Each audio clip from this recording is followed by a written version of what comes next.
आप सभी का स्वागत है इजी लर्निंग स्मार्ट लर्निंग में। ये ओरेकल एसक्यूएल का पहला लेक्चर है जिसमें मैं आपको एक्सप्रेस एडिशन, जो कि एक फ्री एडिशन होता है, इसे हम इंस्टॉलेशन करना सीखेंगे। तो चलिए शुरू करते हैं। इंस्टॉलेशन करने के लिए सबसे पहले आपके पास में सॉफ्टवेयर होना चाहिए।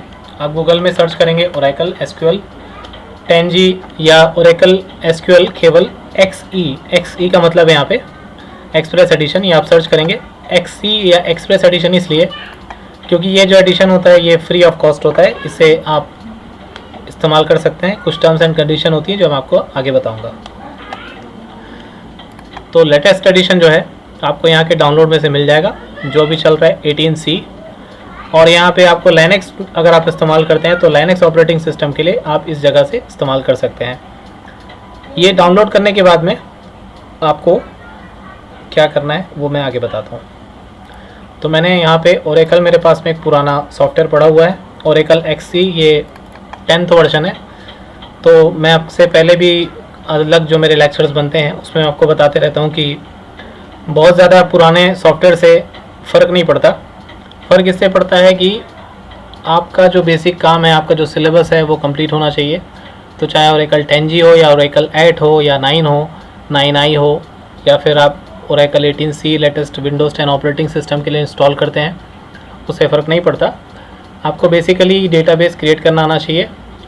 तो हम यहाँ पे हमेशा की तरह सबसे पहले आज के लिस्ट बना लेते हैं कि आज हम क्या क्या पढ़ने वाले हैं, क्या क्या सीखने वाले इंस्टॉलेशन में। तो इसका इंस्टॉलेशन में सबसे पहले हमने ये देखा कि इसे डाउनलोड कैसे करना है।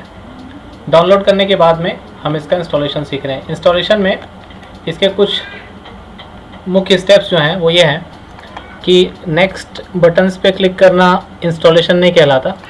नेक्स्ट बटन पे क्लिक करना आपको देख के करना है। आपको यहाँ पे एग्रीमेंट साइन करना है और साइनिंग बस एक बार यहाँ पे ओके करेंगे, एग्रीमेंट हो जाएगा।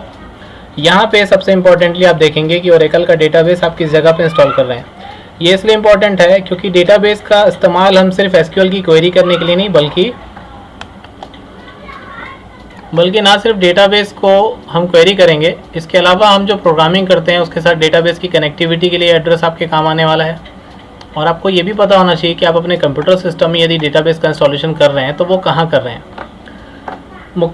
और दूसरी मुख्य बात यह है कि जैसे आप MS एक्सेस या कोई दूसरा डेटाबेस का सॉफ्टवेयर इस्तेमाल करते हैं, MS एक्सेस हो गया या ओपन ऑफिस का बेस हो गया, इसमें आप क्या है मल्टीपल डेटाबेसेस क्रिएट कर सकते हैं।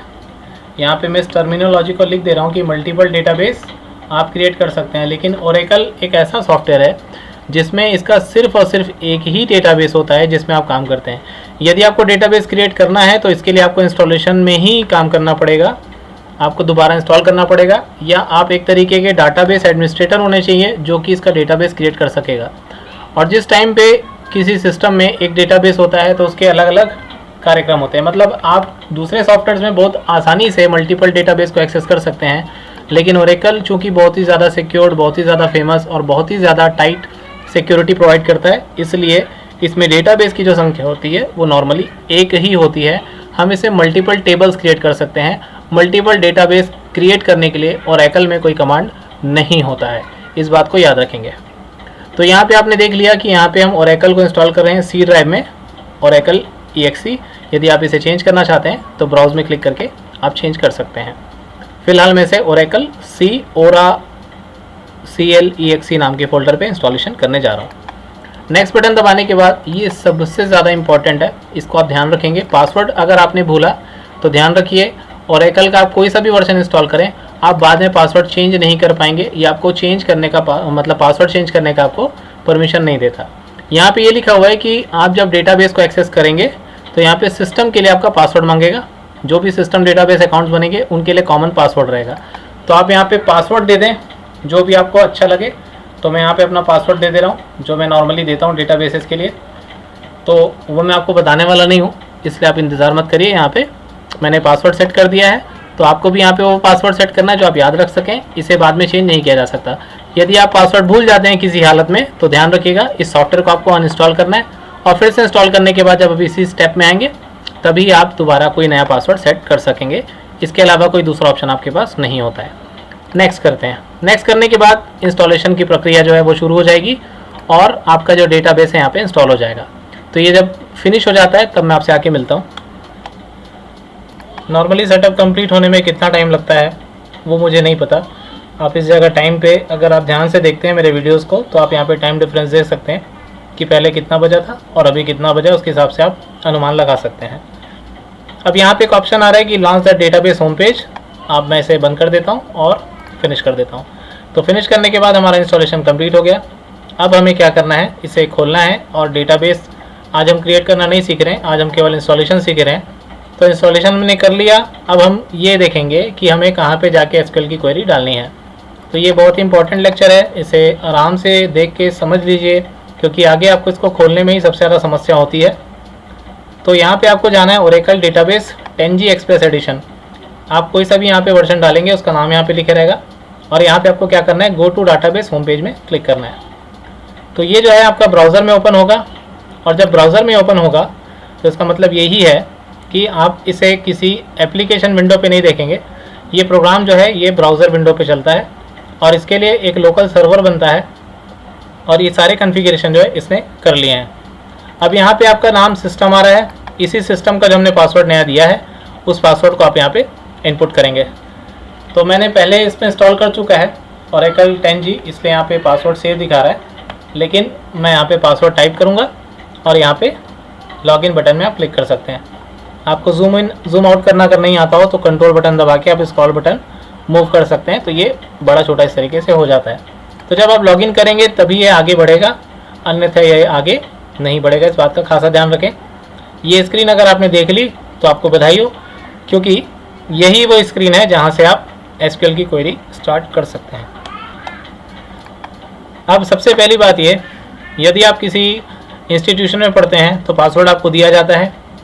यदि आप घर पे पढ़ते हैं और अगर आप मल्टीपल आपके भाई बहन भी अगर इस डेटाबेस का इस्तेमाल करना चाहते हैं तो आपको मैं एक ऐसी चीज़ सिखाऊंगा इंस्टॉलेशन के साथ जो आपके बहुत काम आएगी। आप एडमिनिस्ट्रेशन में जाके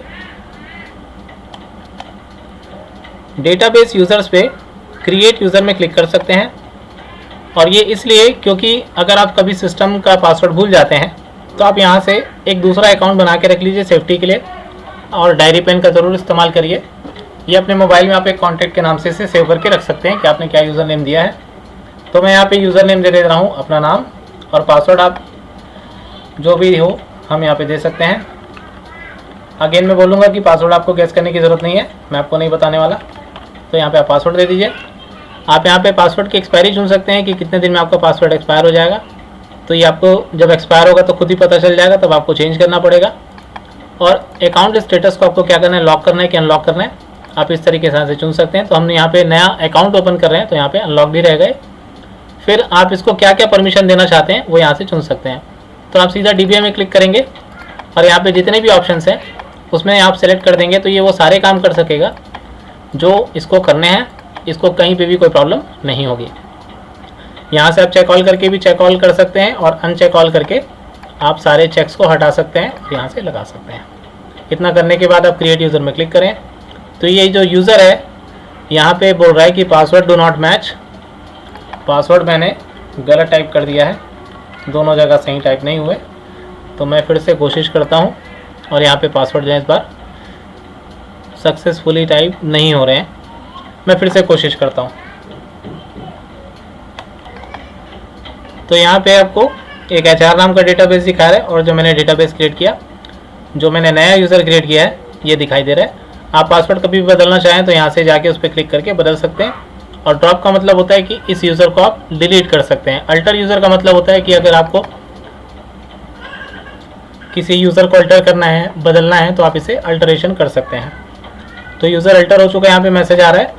अल्टर करने का मतलब ये है कि आपको पासवर्ड में अगर क्लिक कर रहे हैं तो पासवर्ड में क्लिक करने के बाद आप अल्टर कर देंगे तो वो जो अल्टरनेशंस हैं वो सेव हो जाएंगे। तो ये होता है अल्टर यूज़र का मतलब। ड्रॉप करने का मतलब ये यूज़र डिलीट हो जाएगा, और कैंसिल अगर आप दबाएंगे तो वापस आप इसी पेज पे आ जाएंगे। अब हम चलते हैं वापस होम पेज में। तो ये मैंने आपको सबसे पहले एडमिनिस्ट्रेशन का सबसे इंपॉर्टेंट चीज़ बताया। स्टोरेज में आपके कोई काम की चीज़ नहीं है फ़िलहाल। तो यहाँ से आप अब क्वेरी कैसे देंगे वो सीखते हैं। क्वेरी देने के लिए आपको जाना है एसक्यूएल में। एसक्यूएल में क्लिक करने के बाद एसक्यूएल कमांड्स, और यहाँ से चुनना है एंटर कमांड। एंटर कमांड में चुनने के बाद में आपका यहाँ पे पेज आ जाएगा। इस पेज पे आप कमांड टाइप करेंगे, जैसे एक उदाहरण मैं भी दे रहा हूँ, सेलेक्ट स्टार फ्रॉम एम्प्लॉय। तो इस नाम का यहाँ पे कोई टेबल फिलहाल नहीं है, इसमें सेविंग कॉलन लगाने की आपको ज़रूरत नहीं है, केवल आपको क्वेरी सेलेक्ट करनी है और रन में क्लिक कर देना है। तो टेबल डज नॉट एग्जिस्ट यहाँ पे एग्जिस्ट करके मैसेज आ रहा है, तो यहाँ पे क्वेरी नहीं है। और दूसरी चीज़ ये कि आप हिस्ट्री में जाके अपने कमांड्स को देख सकते हैं। आप जितने पिछले कमांड्स दिए हैं वो सारे कमांड्स यहाँ पे आप देख सकेंगे। जो यूज़र इनपुट किया रहेगा, जो यूज़र लॉगिन किया रहेगा, केवल उसी के कमांड्स यहाँ पे प्रदर्शित होते हैं। तो ये जो लेक्चर था बहुत ही सिंपल था, इसमें आपने इंस्टॉलेशन सीखा, कमांड आपको कैसे चलाना है वो आपने सीखा। अब हम अगले लेक्चर से सीधा एसक्यूएल के कमांड्स स्टार्ट करेंगे।